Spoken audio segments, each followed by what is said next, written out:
The small roadside diner on the outskirts of Denver always opened before dawn. Local truckers knew this place well.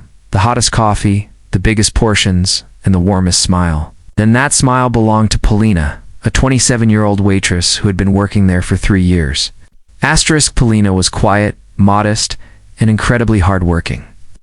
She was raising her young son Max alone and took every shift she could to cover rent, daycare, and groceries.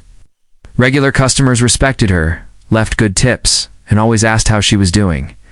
But that November evening was nothing like the usual.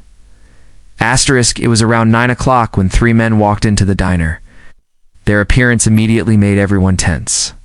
Leather jackets, loud voices, aggressive posture.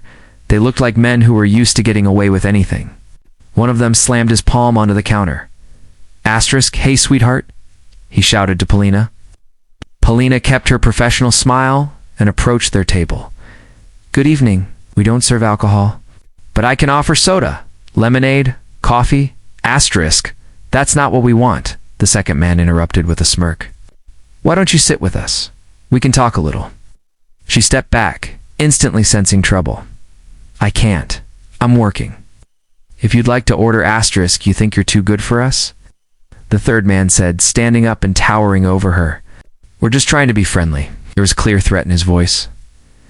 The few remaining customers were preparing to leave. A trucker paying at the register and a young couple heading out the door. No one wanted to get involved. Paulina knew she was alone. "Please," she said quietly. "Just place your order." The first man suddenly grabbed her wrist.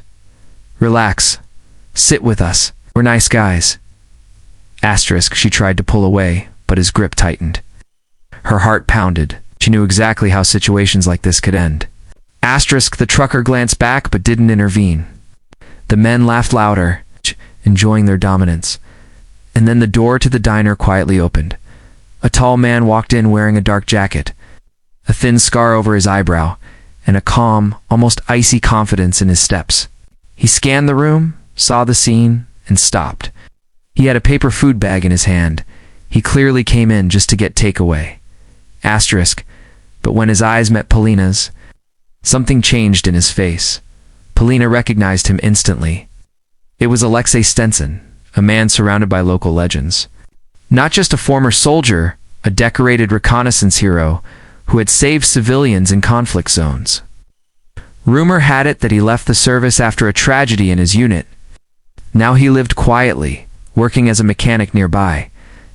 She'd seen him a few times, always late in the evening, always polite, always leaving large tips. And now he stood at the door, silently watching. "Hey, buddy," one of the thugs shouted. "Place is closed. We're talking here. Got it?" Alexia walked closer. His face was impassive, but his gaze sharpened. "Let her go," he said in a steady voice. "What?" The big man holding Paulina growled. "What's it to you?" I'll say it one last time," Alexei replied, taking another step. "Let her go." The men burst out laughing. "Who the hell are you?" the first one. "The guy who won't say it a third time," Alexei said calmly. The big man shoved Paulina aside, and she stumbled backwards. He stepped toward Alexei, trying to intimidate him. "Listen, hero," he sneered. "Walk away while you still can." Alexei didn't move. The big man swung fast and vicious. But in the next second, his punch froze midair. Alexei caught his wrist and twisted sharply downward. The man screamed and dropped to one knee. "What the?" The second man yelled and lunged forward. Alexei reacted instantly. He shoved him aside and the man crashed into a table, knocking dishes everywhere. The third grabbed a chair, but Alexei kicked it out of his hands and pinned him to the floor with a precise shoulder lock. It was over in seconds. Paulina watched in shock. Alexei moved with silent precision, calm, controlled, deadly efficient. The big man tried to stand again, but Alexei turned to him. If you ever raise a hand to a woman again, you'll regret it. The man froze, no longer pretending to be tough. "Out," Alexei commanded. The three didn't argue. They scrambled out the door. Asterisk. When silence returned, Polina leaned against the counter, breathing shakily. Asterisk. Thank you. Asterisk. Though her voice trembled. Asterisk. Alexei approached slowly, keeping a respectful distance so she wouldn't feel threatened. Asterisk. Are you all right? He asked gently. She nodded, though her hands still shook. If you want, I can call the police. She shook her head. They're gone, and who knows if they'd ever be found. Asterisk. Alexei nodded. Then he studied her face carefully. Asterisk. You're strong, he said. But no one should deal with something like that alone. Asterisk. Tears filled her eyes. Too much fear, too much stress, too much exhaustion built up over years. And suddenly, someone who came at exactly the right moment. Asterisk. Can I? She began, then broke into quiet sobs. Asterisk. Alexei didn't touch her, simply stood near, giving her space. After a couple of minutes, she wiped her tears. Sorry, she whispered. Asterisk. There's nothing to apologize for, he said softly. You went through something traumatic. She looked up at him. Thank you for coming in. At that moment, he smiled faintly. I just came to buy dinner.